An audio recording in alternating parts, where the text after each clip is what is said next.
A gripe espanhola foi uma pandemia que aconteceu no início do século XX, resultando na morte de mais de 50 milhões de pessoas. Segundo as estatísticas tradicionais, a doença recebeu o nome por conta da divulgação que ela teve na imprensa espanhola. E aproveitou-se do cenário da Primeira Guerra Mundial para poder espalhar pelo mundo. Não sabe onde ela surgiu, mas acredita ter sido no interior dos Estados Unidos.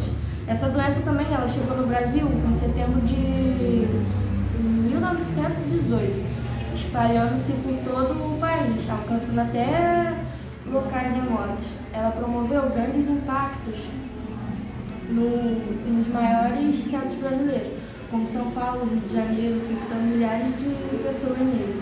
A doença também provocou a morte de 35 milhões de vírus.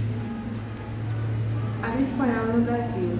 O Brasil também foi afetado pela gripe espanhola e a doença chegou ao nosso país durante a segunda onda. Fala-se que a contaminação brasileira com a gripe espanhola ocorreu quando uma embarcação inglesa, o Demerara, atacou em 3 cidades do Brasil em setembro de 1918, Recife, Salvador e Rio de Janeiro. A partir daí, começaram a ser registrados os primeiros doentes de gripe espanhola aqui. A doença se espalhou todo o território nacional e o nosso quadro foi o mesmo percebido. Em outros locais do mundo, as grandes cidades foram as mais atingidas e a situação levou os governos a tomarem medidas extremas de prevenção.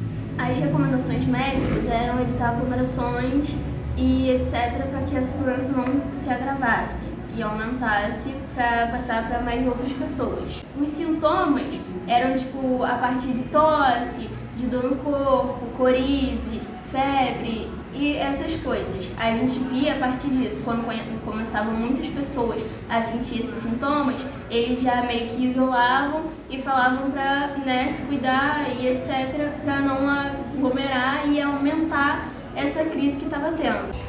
A gripe espanhola, como a Tailane falou, se agravou na época da Segunda Guerra Mundial. E com isso, as empresas não podiam noticiá-la que ela estava acontecendo durante a guerra.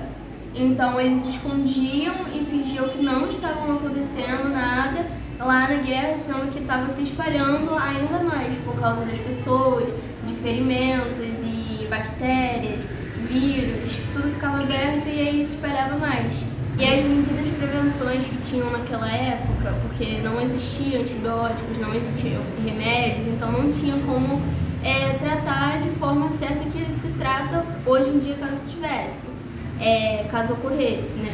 Então eles só tomavam uma medida de prevenção que era o afastamento, o isolamento de pessoas, como aconteceu nesse último período do coronavírus, que as pessoas se isolavam e ficavam sem ter contato umas com as outras. E a gripe espanhola ficou conhecida por ter uma ação mortal, principalmente nas pessoas que tinham faixa etária de 20 a 35 anos de idade. Era onde acabou, pegava e morria já.